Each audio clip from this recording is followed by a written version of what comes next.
Hello everyone, இன்றைக்கி என்ன video பார்க்க போகிறோம் அப்படின்னா, ரேடியோ இம்யூனோ அசே. இதை வந்து ரியா அப்படின்னு சொல்லுவாங்க. இது வந்து ஹைலி சென்சிட்டிவ் மெத்தட். ஒரு சாம்பிளில் வந்து ஆன்டிஜன் வந்து எவ்வளோ இருக்குது அப்படிங்கிறத மெஷர் பண்ணுற ஒரு டெக்னிக். ஆன்டிஜன் வந்து வைரல் ப்ரோட்டீனாக இருக்கலாம், ட்ரக்காக இருக்கலாம், ஹார்மோன்ஸாக கூட இருக்கலாம். இதை வந்து எதை யூஸ் பண்ணி டிடெக்ட் பண்ணுவாங்க அப்படின்னா, ரேடியோ ஆக்டிவ் லேபிளிங். இந்த ரேடியோ ஆக்டிவ் லேபிளிங்கை வச்சு எப்படி மெஷர் பண்ணுவாங்க அப்படிங்கிறத நம்ம பின்னாடி பார்ப்போம். தென் இதில் வந்து காம்படிட்டிவ் பைண்டிங் நடக்குது. காம்படிட்டிவ் பைண்டிங் அப்படின்னா என்ன அப்படின்னா, ஒரு நோன் ஆன்டிஜன், ஓகேவா, ஒரு நோன் ஆன்டிஜன், ஒரு அன்னோன் ஆன்டிஜன். நோன் ஆன்டிஜன் வந்து நமக்கு தெரியும் அது யாருன்னு, அன்னோன் ஆன்டிஜன் நமக்கு யாருன்னு தெரியாது. அப்போ அது யாராக இருக்கும்? பேஷண்ட்டோட சீரமாக தான் இருக்கும், ஓகேவா. இந்த சாம்பிள் அப்படிங்கிறத நம்ம அன்னோன் ஆன்டிஜனாக வச்சுக்குவோம், நமக்கு தெரிஞ்சவங்க நம்ம நோன் ஆன்டிஜனாக வச்சுக்குவோம். இப்போ இவங்க 2 பேருமே போயிட்டு ஆன்டிபாடி பைண்டிங் சைட்டில் நான் பைண்ட் ஆவேன்னு சொல்லிட்டு சண்டை போட்டு பைண்ட் ஆவாங்க. இதனால தான் இதை காம்படிட்டிவ் பைண்டிங் அப்படின்னு சொல்கிறோம். இதோட டைப் வந்து காம்படிட்டிவ் பைண்டிங் அசே தான். ஏன்னு சொல்லிட்டேன். இதோட பிரின்சிபல் என்ன அப்படின்னா, நம்ம லேபிள் பண்ண அந்த ஆன்டிஜனும் அன்லேபிள் பண்ண அந்த ஆன்டிஜன், அதாவது இந்த சாம்பிளும் வந்து ஆன்டிபாடி பைண்டிங் சைட்டுக்காக வந்து காம்படிட் பண்ணிகிட்டு இருப்பாங்க, ஓகேவா. the labeled antigen competing with unlabeled antigen for எதுக்காக? ஆன்டிபாடி பைண்டிங் சைட்காக சண்டை போடுறாங்க. தென் டிடெக்ஷனுக்கு வந்து நம்ம ரேடியோ ஆக்டிவ் சிக்னல் வந்து யூஸ் பண்ணுவோம். எக்ஸாம்பிளாக வந்து அயோடின் 125 வந்து எடுத்துக்கலாம். தென் இது சென்சிட்டிவ் வந்து ஹைலி சென்சிட்டிவாக இருக்கும். அதாவது சின்ன சின்ன ஸ்மால் பார்ட்டிகல்ஸையுமே இது ஆன்டிஜனாக கன்சிடர் பண்ணி மெஷர் பண்ணுவோம். தென் இதோட அப்ளிகேஷன் வந்து hormone testing, drug monitoring and viral protein detection. Okay, இதோட ஸ்டெப்பை பார்க்கலாமா? ரொம்ப ஈஸி தான். ஒரு தெரிஞ்ச ஆன்டிஜனை எடுங்க, அதை எடுத்துகிட்டு ஒரு ரேடியோ ஆக்டிவ் ஐசோடோப்பை வந்து அதில் டேக் பண்ணி விட்டுருணும், ஓகேவா.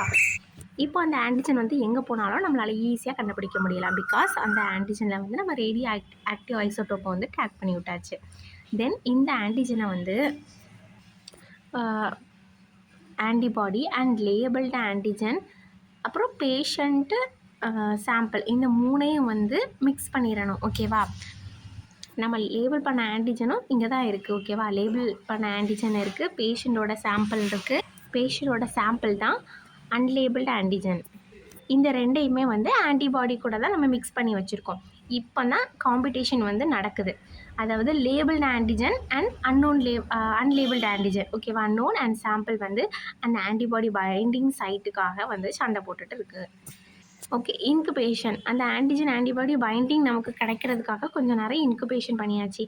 தென் செப்பரேஷன் டெக்னிக் எதுக்கு அப்படின்னா, சில ஆன்டிஜன் வந்து ஆன்டிபாடி கூட பைண்ட் ஆகிருக்கும், சிலது வந்து நான் பைண்ட் ஆகலை அப்படி சொல்லிட்டு அது பாட்டுக்கு தெரியும், அப்படி தானே. அப்போது பைண்ட் பண்ண ஆன்டிஜன் தனியாக, பைண்ட் ஆகாத ஆன்டிஜன் தனியாக அப்படின்னு பிரிக்கிற மெத்தட் தான் இது, ஓகேவா. இதுக்கு வந்து என்ன மெத்தட்லாம் யூஸ் பண்ணுவோம் அப்படின்னா, precipitation, chromatography and magnetic separation வந்து யூஸ் பண்ணுவோம்.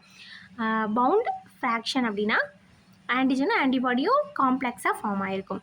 இதே ஃப்ரீ ஃப்ராக்ஷன் அப்படின்னா யாரு கூடயும் பைண்ட் ஆகாமல் அது பாட்டுக்கு இருக்கும். Then radioactive measurement. இந்த ரேடியோ ஆக்டிவிட்டி மெஷர்மெண்ட்டில் வந்து காமா கவுண்டர் வந்து யூஸ் பண்ணுவோம். இந்த காமா கவுண்டர் வந்து radioactivity in a bound ஃப்ராக்ஷனில் உள்ள அந்த ஆன்டிஜன்ஸை வந்து மெஷர் பண்ணுறதுக்கு வந்து இந்த காமா கவுண்டர் தான் யூஸ் பண்ணுறாங்க, ஓகேவா. இது அப்படி தான். ஒன்று வந்து ஹையர் சாம்பிள் ஆன்டிஜன் இருக்கும், அப்படி இல்லைனா லோவர் சாம்பிள் ஆன்டிஜன் இருக்கும், இல்லைனா ஹையர் லேபிள்டு ஆன்டிஜன் இருக்கும், இல்லைனா லோவர் லேபிள்டு ஆன்டிஜன் இருக்கும். தென் இதுக்கப்புறம் வந்து இதை குவான்டிஃபை பண்ணுவாங்க. ஸ்டாண்டர்ட் கர்வ் யூஸ் பண்ணி 2 அந்த தெரிஞ்ச அந்த ஆன்டிஜன் கான்சன்ட்ரேஷனை வந்து கம்பேர் பண்ணுவாங்க, ஓகேவா. தெரிஞ்ச ஆன்டிஜனை வந்து நம்ம கவுண்ட் பண்ணி கண்டுபிடிச்சிட்டாலே தெரியாத ஆன்டிஜனையும் நம்ம கண்டுபிடிச்சிடலாம். இது ஈஸியாக ஒரு டயக்ராமில் சொல்லலாம். இப்போ இந்த டயக்ராம் பாருங்கள். இந்த டயக்ராமில் வந்து ஆன்டிபாடி, என்னடா ஸ்பெல்லிங் தப்பாக இருக்குது, ஆன்டிபாடி, ஓகேவா. இந்த ஆன்டிபாடி வந்து antibody, antigen and radio labelled antigen. இது வந்து பேஷண்ட்டோட சாம்பிள், இது வந்து நமக்கு தெரிஞ்ச ஆன்டிஜன். இதை மிக்ஸ் பண்ணியாச்சு.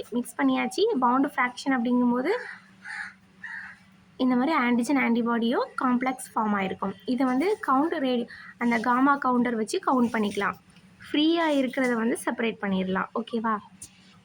இதோட அப்ளிகேஷன் வந்து இது ஹைலி சென்சிட்டிவாக தான் இருக்கும், தென் ஸ்பெசிஃபிக்காக இருக்கும்.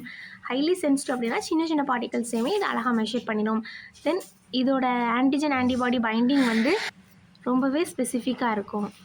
சின்ன சின்ன மாலிகுலையுமே இது மெஷர் பண்ணிடும். எக்ஸாம்பிளாக ஹார்மோன் அண்ட் ட்ரக்ஸ். ரேடியோ ஆக்டிவை வந்து ஹேண்டில் பண்ணும்போது ரொம்ப சேஃப்டியாக இருக்கும். தென் இது வந்து ரொம்ப எக்ஸ்பென்சிவான டெக்னிக். அதாவது அந்த காமா கவுண்டர் யூஸ் பண்ணுறனால இது வந்து எக்ஸ்பென்சிவான டெக்னிக்.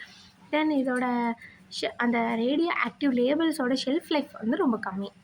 ஸோ கொஞ்சம் இப்போ ரேடியோ ஆக்டிவ் லேபிள் பண்ணோம் ஒரு ஆன்டிஜனுக்கு அப்படின்னா நம்ம கொஞ்சம் நேரத்தில் அது லேபிள் பண்ணதை வந்து கவுண்ட் பண்ணணும். அப்படி இல்லை அப்படிங்கிற போது அதோட ஷெல்ஃப் லைஃப் வந்து முடிஞ்சிட்டுனா we can do that. Okay, இந்த வீடியோ உங்களுக்கு பிடிச்சிருக்குன்னு நினைக்கிறேன். சப்ஸ்கிரைப் பண்ணாதவங்க சப்ஸ்கிரைப் பண்ணிக்கோங்க. தேங்க்யூ.